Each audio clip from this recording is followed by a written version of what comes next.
Howdy boys, and welcome to this video where I'm gonna present to you the upcoming Tier 8 Premium Medium Tank, the FV4202. We'll be able to get this tank starting from 15th of February with the missions, and probably we're gonna see this tank in the premium shop too, who knows. The biggest question of all, is this tank slow? And I'm gonna answer to you and just say yes, it's slow. In fact, it's so slow you're probably gonna lose in a drag race with a Tiger 2. Now that we know it's slow, let's take a look at the other stats of the tank. 1,400 hit points, not too shabby for a medium tank. 510 engine horsepower combined with 35 top speed. No. But at least the acceleration is going to be good, right? Going ahead on the armor, 50 hull armor in the front, 50 side, and 31 in the back. But don't be fooled. It might be low amount of armor, but it's extremely angled, and it's got quite a few auto bounce angles, just the same way the tier 10 bat shot bounces shots. It's extremely angled, so at least from low tiers you can expect to bounce. Going forward to the turret, 170 turret armor in the front, 90 in the side, and 90 in the back. But let's take a look at the armor inspector to see what this thing is about. Frontal plate effective armor 70, 72, 73, and lower side 130 strip. Not really great, but if you shoot it when it's angled, depending on the angle you're shooting at, it's most likely gonna bounce, as you're gonna see in the video I got for you boys. On the turret armor, the base of the turret is pretty armored, at least for Tier 8 guns. 200mm, 208, 246, 300, 500 in the sides, but we're probably not going to shoot there unless 120 armored. So if you want to shoot at the gun, make sure you don't shoot in this spot under the gun, which is 265 millimeters. And also don't shoot around the gun mount because it's pretty angled. 200, 265, 212, 300. Above the gun mount though, this whole area is around 90 millimeters, and the commander starts 60, 61, but it's pretty small, so I don't know if you're gonna go for that. So if you're just facing this tank forward, you might want to shoot above there, depending on the penetration of your gun. But if you're under this tank, probably be a bad idea, as it's probably gonna bounce. In the sides, on top of the base 50 armor we have, there's a strip of 6mm of spaced armor, and with the tracks you get 76mm of armor in the side. It's good against I don't know, nothing. High explosive, I guess. You might want to think side stripping will be a good idea with this tank. Well, it might. Also, angling your front plate is a very good idea, because you get those really bouncy angles. And the turret, you just gotta pray that it's gonna bounce. So going forward with the tank, let's take a look at the gun. It's not your classic 90mm gun like we're used to. It's 83.4 caliber, and thus the alpha damage of this thing is gonna be 230 compared to what we're used to, 240. The tank is packing 10 degrees of gun depression, which are gonna come in handy, especially if you're gonna try to hull them with this tank. The penetration of the gun is really good. The standard pen, 226 standard pen, which means you're probably not gonna shoot gold ammo with this thing, at least not very often, maybe in tier 10 games. 258 with APCR and 42 with high explosive. This thing doesn't have hash. 7.5 rate of fire, not really the greatest, but what you're lacking in DPM you probably gain in the fact that this has really good penetration. 0.35 accuracy and a not so good 2.6 aim time. As you'll probably find out, this tank kinda struggles to aim. It's not terrible, but it's not the greatest snapshotter of all. Another thing about this tank is the ammo is very expensive. So for 230 alpha damage shell, you pay 680 credits, which is quite a lot. 4,400 for APCR and 170 for high explosive. What I'd recommend you to play the tank with equipment and crew skill wise Vertical stabs, gun rammer optics. I'm also using, along with repair kit and med kit, I'm also using putting NT just to help with that gun handling that is kind of poor in most situations. And the crew, well, I got most of the crew skills unlocked because I'm in this test account. Brothers in arms and everything. 6 hands, repairs, smooth right snapshot, really important for the gun handling. The V-range skills, situational awareness and recon. When in doubt, check my crew skills guide. Don't forget about safe stowage, and you probably want to have armor too with this thing, since you're gonna stay in cooldown positions a lot of the times. Well, I think we talked about enough, so let's go ahead and see what it can do.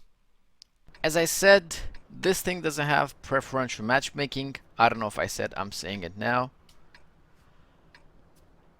I had better games than this one while I played, but I chose a tier 10 game because it's probably going to be the most relevant. So you can see how the tank performs in tier 10 games, and especially in this map where it's not so friendly for medium tanks. As you can see, we get to the whopping 35 kilometers an hour quite fast, but it kind of stops there. The tank just, it feels like it wants to go faster, but it can't. Why? Yeah, 39 is actually in front of us. Feels bad, man. I decided to go up the hill because going on the 8th line or on any other side of this map is gonna result in me dying because I'm gonna meet heavy tanks face forward. So I decided to go to the hill and use my 10 degrees of gun depression against medium tanks. Hopefully, you just know something is wrong when heavy tanks are faster than you. I'm just gonna stop here and use my nice gun depression. There's a bad shot popping out, but I try to get a shot on the E50 and I miss. Go ahead and cross, Mr. T57. At least he wasn't faster than me. Okay, so we got a shot on the Centurion. I'm just waiting for the bad shot to pop out so I can get some easy damage, you know. And there you go, the first shot, and he bounces at me. I think he's just as surprised as I am. And that one bounced.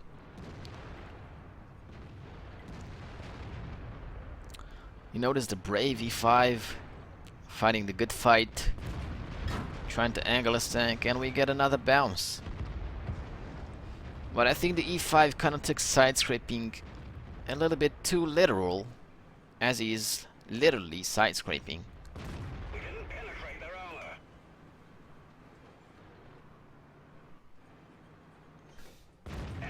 They get a nice shot on the bad shot, but we got pinned too this time.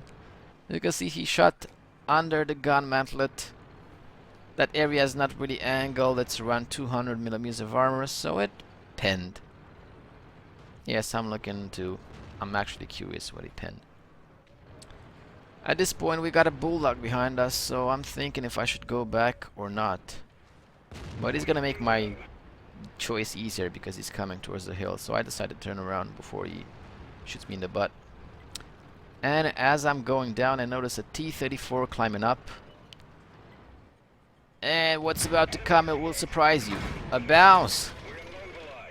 Yes, the angles are quite ridiculous on this thing. Yes, yes, he's surprised, I'm surprised. This thing bounces. Yay! I want to try a poor shot on top of the turret, but I bounced. He shot, so I go in, but I notice the KV-4. And decided to shoot him in the butt and get a Gegnerbrint. Yeah, I decided to just finish off the KV-4, but unfortunately he extinguishes the fire and walks away. I try to shoot a T-34 again, and I missed. And the Bulldog manages to shoot me on the move from a mile away. That's okay. I do a portrait with the T-34. I tried to go in with a angled front plate again, but he learned this time and shot me in the tracks. And I noticed the Yak Panzer that's struggling with the IS-7, so I just decided to make his life easier. I just get a lucky shot and bounce. I killed the IS-7. I didn't mean to say bounce. I meant to say pounds. I don't know what I meant to say. I bounce on T-34. He bounces on me. I was about to curse, but luckily he bounced, so it's okay. It was a fair trade. Moving on the 8th line, I decide to go and find the Type 4 Heavy. Knowing as he was never spotted so far, he's probably gonna be full HP, but there's a Centurion dropping down from the hill, so I decide to maybe get a couple of shots into him when he actually does that. Yep. He had a nice life. Okay, so now I really decide to go for the Type 4 Heavy. And Type 4 is right in front of us, and I get a surprising bounce. I don't know how, but it bounced. Armor, boys. Armor, angles, armor. You get the point. I decided to go for the IS-3. And I get a snapshot on him because I was too eager to shoot him. Luckily for me, I pinned. And I hit. And yeah. I didn't hit the magical 200mm of spaced armor on the side. Type is looking for me. I pump him in the side. I-7 lands one into him too. He's not gonna live too much. Somebody managed to detrack him, so all we gotta do now is shoot him in the butt. And what a big butt he has. I get the kill. There's only the bulldog left. And we're spearing towards the enemy. And we get a really bad snapshot. You can see the accuracy on the move is not really the greatest. But I managed to snatch the kill from under the IS-7. So let's take a look at the results. It wasn't really the greatest game, as I said. I just chose this game because it was in a tier 10 game. And it's probably the best way to showcase what a tier 8 premium tank can do, especially one without preferential matchmaking. We managed to get 99k credits, 2340 XP, and an ace tanker. Going forward, 3408 damage along with 5 kills. And as you can see, we managed to block 2330 damage. You think this is a heavy tank on the cover, it's not. But it works. The angles are nice. Unfortunately, we only managed to get 52k credits profit. But to my defense, I was also using TM pudding, so it would probably been 72k credits instead of 52k credits. As you can see, the ammo on this tank is quite expensive. Almost 18k just for the ammo, and repairs 6k. That's pretty cheap. Well, I think we've talked enough about this tank. Why you should get it, besides the fact that it's gonna be free. Well, free besides the time you're gonna use to grind it. If you're going to choose to grind it after all. Honestly, I was expecting to be a bit more disappointed in this tank, but I'm not feeling so down about it. It's not a really good tank, but it's not terrible either. I think it's okay-ish, especially if you like slower kind of gameplay combined with a lot of cooldown, for example. Hope you guys enjoyed the video of the FV4202P. I think it should be a G there for Granny instead of P, as this tank is so slow. Thank you everybody for watching. If you found the video to be useful, please like and subscribe so we can grow our channel to unthinkable ways of fame. And tell me what you think about the tank in the comments below.